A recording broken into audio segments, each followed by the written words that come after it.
Mga mare, halika muna kayo rito. Iurong ang mga bangko dahil mainit-init pa tong chika ko. Isipin nyo, bisperas na ng Pasko pero heto ako, may bit-bit na storyang mas malinam ng pa sa bagong gawang kesong puti ng Santa Cruz, Laguna.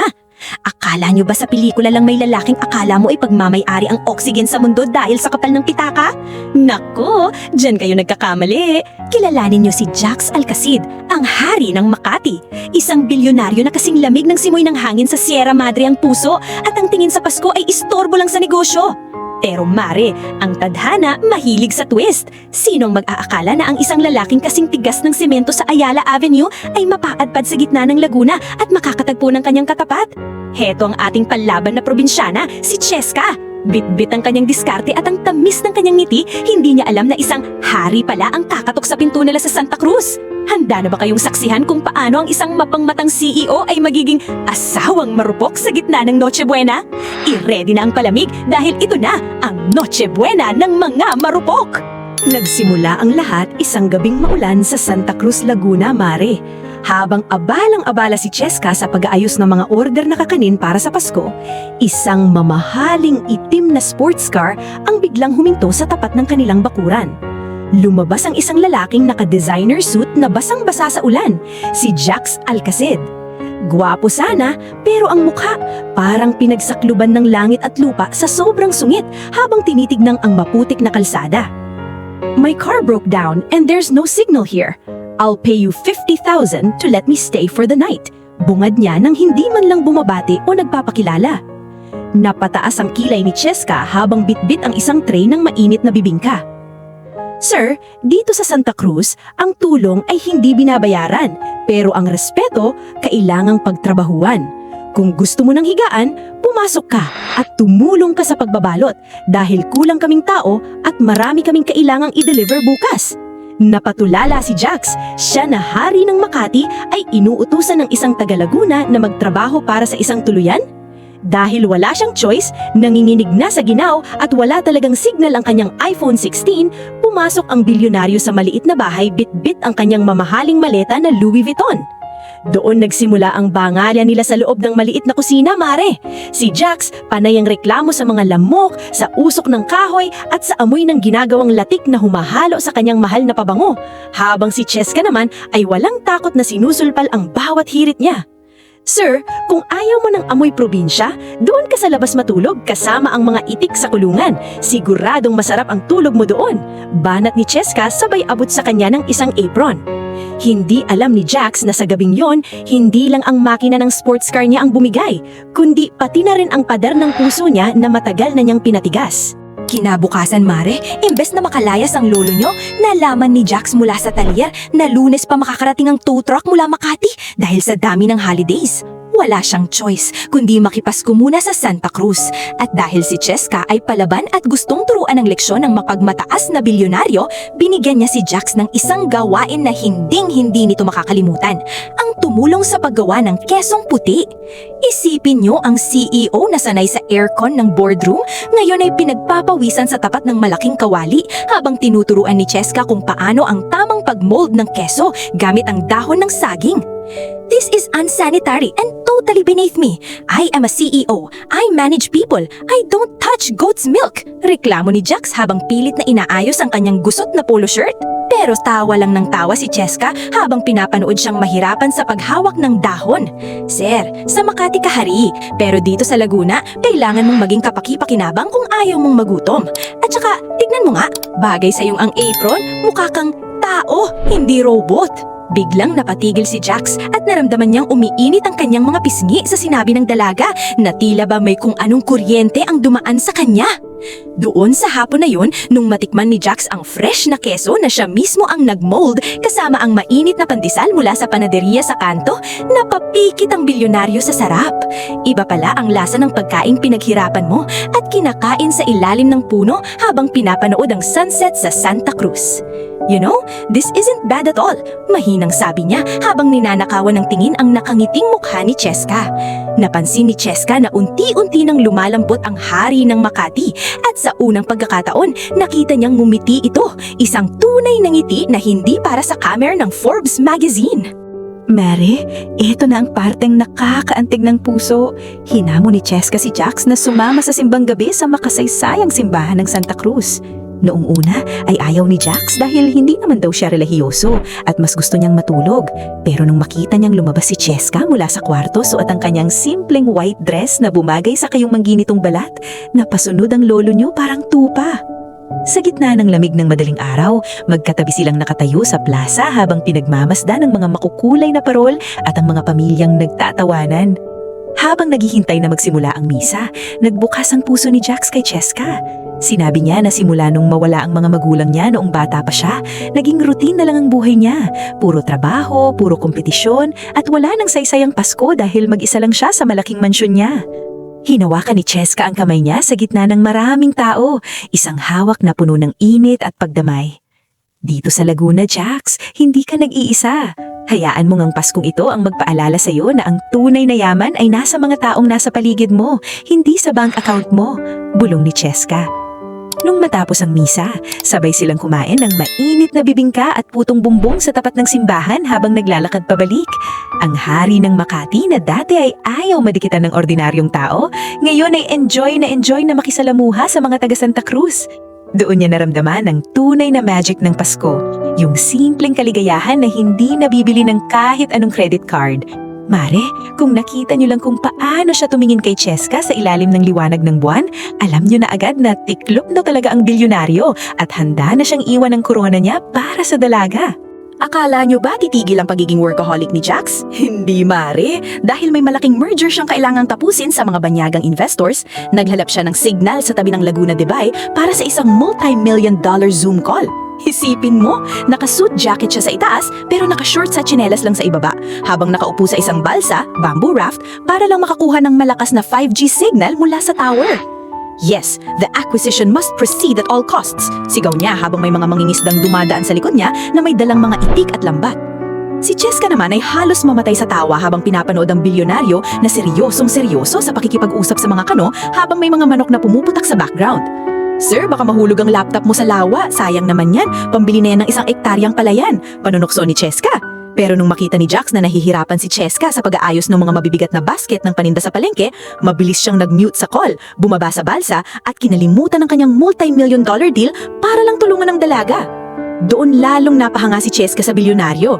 Kahit gaano ito kayaman at kabisi, handa pa rin pala itong marumihan ang kanyang sapatos na gawa sa Italy para lang mapagaan ang trabaho niya. Sa hapon, habang nagpapahinga sila sa tabi ng lawa, naging mas malalim ang usapan nila tungkol sa pangarap at buhay. Cheska, I think I'm starting to prefer the smell of the lake over the smog of Makati, sabi ni Jax habang ninanakawan ng tingin ng labi ni Cheska. Mare, ang init ng titig niya, mas mainit pa sa kape na iniinom nila. Pero Mare, hindi pwedeng walang kontrabida sa kwento. Biglang dumating sa plaza si Renz, ang dating star player ng Santa Cruz at ex-boyfriend ni Cheska, na balak makipagbalikan ngayong Pasko dahil nalaman niyang may estranghero sa bahay ni na Cheska. May dalang mga mamahaling regalo at balak mangharana sa harap ng maraming tao. Nung makita ni Jax na hinahawakan ni Renz ang siko ni Cheska at pilit na inaaya itong makipag-date, Mare, biglang nagdilim ang paningin ng hari ng Makati at lumabas ang pagka-alpha male nito. Lumapit si Jax ng may otoridad at biglang inakbayan si Cheska sa harap ng buong barangay. She's busy helping her family and I'm her partner. If you have a problem with her being with me, I suggest you talk to my legal team in Makati. Matigas at malamig na sabi ni Jax habang tinititigan si Renz na parang lalamunin ito ng buhay. Natahimik si Renz at ang mga kasama nito dahil sa sobrang lakas ng rich man aura ni Jax na hindi nila kayang tapatan. Nung makaalis ang ex na napahiya, tinukso ni Cheska si Jax habang pabalik sila sa bahay. Saloso ka pala, Sir Jax? Akala ko ba business lang ang nasa isip mo? Panunukso ng dalaga. Sagot ni Jax habang hinahawakan ng mahigpit ang kamay ni Cheska. I don't lose what's mine, Cheska. Especially not to someone who doesn't know how to value a gem like you. Doon na napatunayan ni Cheska na tiklop na talaga ang bilyonaryo at handa na itong makipag-away kahit kanino para lang sa kanya. Isang gabi, habang gumagawa sila ng sariling parol sa teres ng bahay ni na Cheska, naging napaka-emosyonal ng palitan nila ng kwento. Nag-amin si Jax na ang malaki niyang mansyon sa Makati ay parang isang gintong kulungan, puro luho pero walang pagmamahal at walang taong nakakausap ng totoo.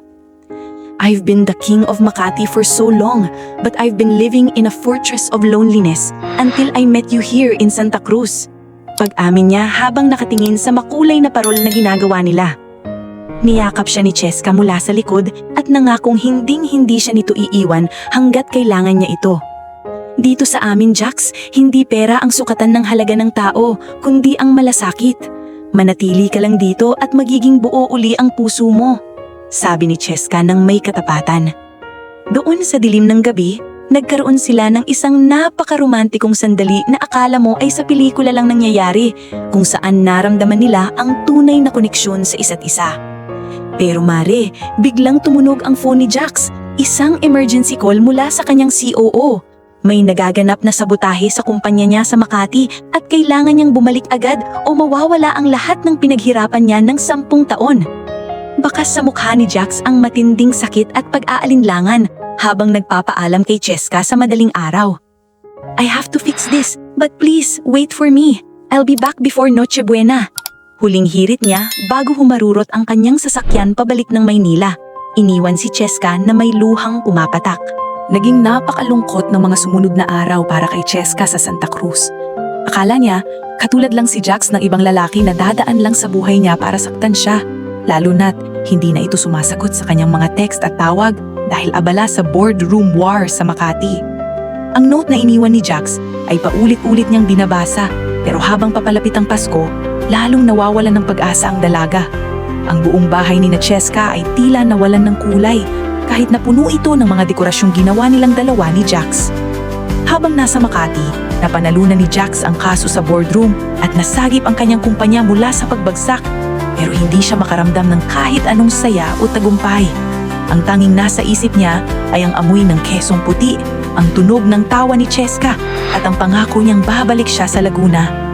I don't need another billion in my account if I'm going to spend my life without her. Bulong ni Jax sa gitna ng kanyang malamig at modernong opisina sa ika-50th floor ng Alcacid Towers habang nakatingin sa malayo. Mabilis siyang lumabas ng gusali at pinaharurot ang kanyang sports car pabalik ng Laguna sa gitna ng dilim. Pero Mare, bisperas na ng Pasko at ang traffic sa Calamba, Los Baños at Victoria ay parang isang higanting prosesyon na hindi na gumagalaw. I won't make it on time for Noche Buena. I can't let her down again!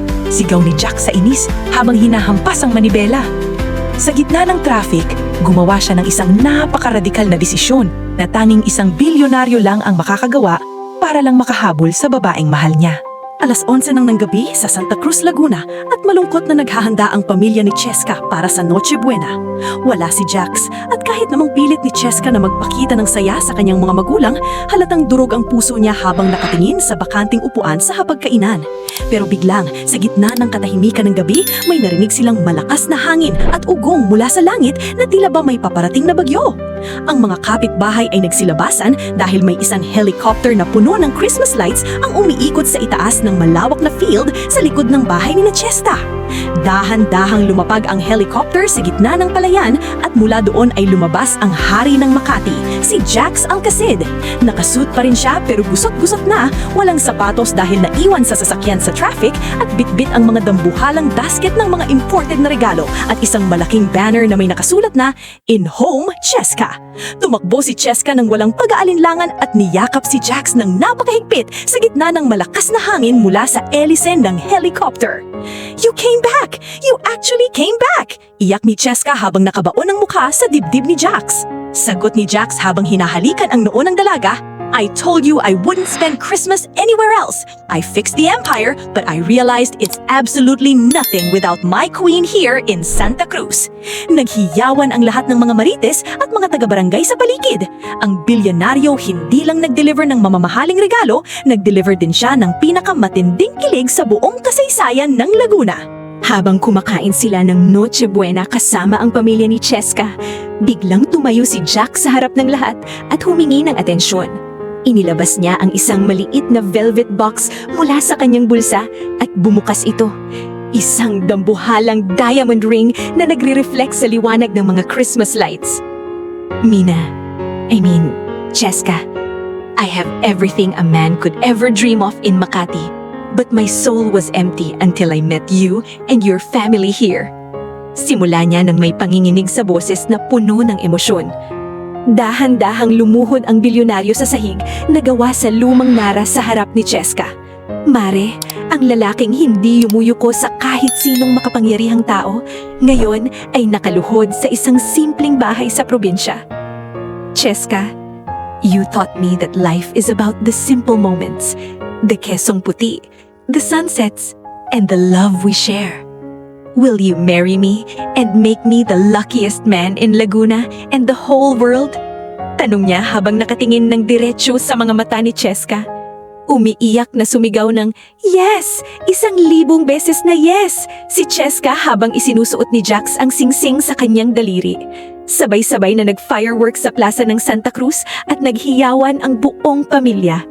Ang proposing to my girlfriend moment na ito ay naging viral agad dahil caught on camera ng lahat ng pinsan ni Cheska ang bawat luha ng saya at bawat yakap. Ito na ang pinaka-romantic na engagement na nakita ng Santa Cruz, Laguna na tila ba tumigil ang mundo para lang sa kanilang dalawa. Kinaumagahan, Paskong Pasko! Nakita si Jax Alcacid na nakasuot ng pambahay lang at tsinelas, tumutulong sa paglilinis ng bakuran at masayang nakikipag-inuman ng kape sa mga tito ni Cheska. Wala na ang hari ng Makati na mapagmataas. Isang marupok na fiancé na lang siya na baliw sa kanyang probinsyana at handang gawin ang lahat para sa ikaliligaya nito. Nagdesisyon si Jax na mag-invest sa Santa Cruz at nagpatayo ng isang modernong facility para sa mga local farmers at producers ng kesong puti bilang pasasalamat sa himalang nahanap niya doon. Naging tradisyon na nila yun, Mare. Tuwing Pasko, isinasara ni Jax ang kanyang kumpanya ng mas maaga para lang makauwi sa Santa Cruz. At balita ko, si Saffron na dating it girl ng Makati, nako, hanggang ngayon ay hindi pa rin makapaniwala na napatiklop ng isang dalagang taga Laguna ang lalaking pinaka-pinapangarap ng lahat sa Forbes Park. Nga ang lola nyo dahil ang hari ay nahanap na ang kanyang tunay na reyna sa isang simpleng dampa sa probinsya. At doon nagtatapos ang kwento ni Jax at Cheska. Isang kwentong nagpapatunay na kahit gaano ka pa kayaman o katanyag, titiklop at titiklop ang puso mo kapag ang tunay na pag-ibig ang kumatok sa pinto mo. Lalo na kung ang timpla ay galing sa Santa Cruz, Laguna. Merry Christmas sa inyong lahat! At huwag kalimutang, ang pag-ibig ay parang kesong puti. Masarap kapag fresh, malinis ang intensyon at galing sa puso. Shot na tayo ng palamig, Mare, dahil happy ending na!